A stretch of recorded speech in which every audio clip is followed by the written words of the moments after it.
कहा यह जा सकता है कि नरेश टिकैत और राकेश टिकैत अपने पिता के जूतों में पांव रखने को तैयार हो गए। शायद इसीलिए राकेश टिकैत बार बार कह रहे थे कि 32 साल बाद किसान जाग उठा है और सरकार को झुकना ही होगा। मतलब कि जिस तरह 1988 में उनके पिता महेंद्र सिंह टिकैत ने तत्कालीन प्रधानमंत्री राजीव गांधी को झुकने के लिए मजबूर किया था, ठीक वैसा ही राकेश टिकैत चाह रहे हैं। लेकिन अब आप सोच रहे होंगे कि क्या राकेश टिकैत अलग एजेंडा चला रहे हैं और क्या नया कृषि कानून इसका हथियार मात्र है, और ये सब क्यों हो रहा है, आप उसे भी समझिए।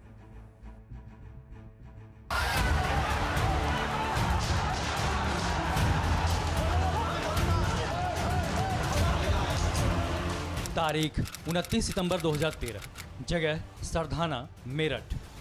29 सितंबर 2013 को मेरठ के सरधाना में महापंचायत हुई और मुजफ्फरनगर में हुए दंगों के सिलसिले में जांच की जो रिपोर्ट सामने आई, उसमें इसी महापंचायत के बाद से ही पश्चिमी उत्तर प्रदेश में सांप्रदायिक सौहार्द बिगड़ने का जिक्र किया गया।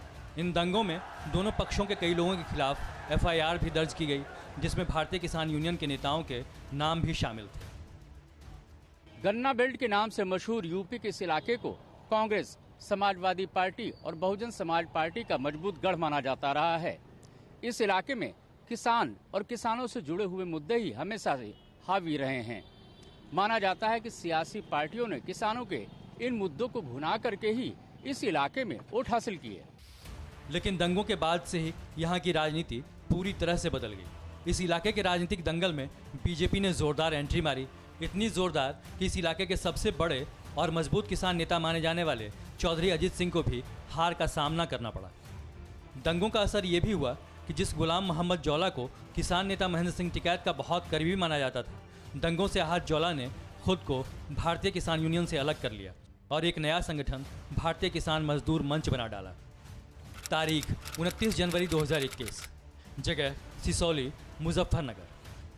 8 साल बाद पश्चिमी उत्तर प्रदेश के मुजफ्फरनगर में सबसे बड़ी महापंचायत हुई, जिसमें हजारों की संख्या में किसान और ग्रामीण जमा हुए। मंच पर महेंद्र सिंह टिकैत के करीबी रहे गुलाम मोहम्मद जौला भी मौजूद थे। तब मंच पर जयंत चौधरी ने जौला के पैर छुए और नरेश टिकैत ने जौला को गले से लगाया। तब गुलाम मोहम्मद जौला ने कहा था, जाटों ने 2 गलतियां कर डाली, एक तो ये कि चौधरी अजीत सिंह को हराया और दूसरा मुसलमानों पर हमला किया। गुलाम मोहम्मद जौला के इस बयान के बावजूद पूरी महापंचायत में सन्नाटा छाया रहा, लेकिन किसी ने उनकी इस बात का कोई विरोध नहीं किया।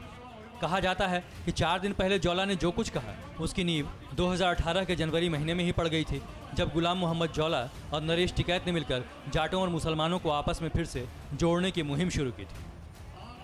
जानकार कहते हैं कि पश्चिमी उत्तर प्रदेश के जाट और किसानों ने समाजवादी पार्टी, कांग्रेस और बहुजन समाजवादी पार्टी से किनारा कर अपना राजनीतिक भविष्य भारतीय जनता पार्टी में तलाशना शुरू कर दिया था। देखते ही देखते टिकैत बंधुओं ने भी खुलकर खुद को इस नई राजनीति में ढालना शुरू कर दिया, लेकिन अब हालात जुदा हैं।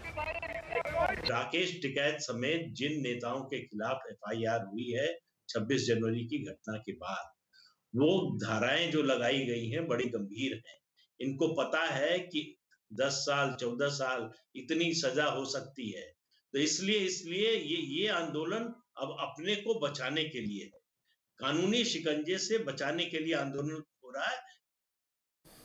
परवाह देश की, सोमवार से शुक्रवार रात 10 बजे TV9 भारतवर्ष पर।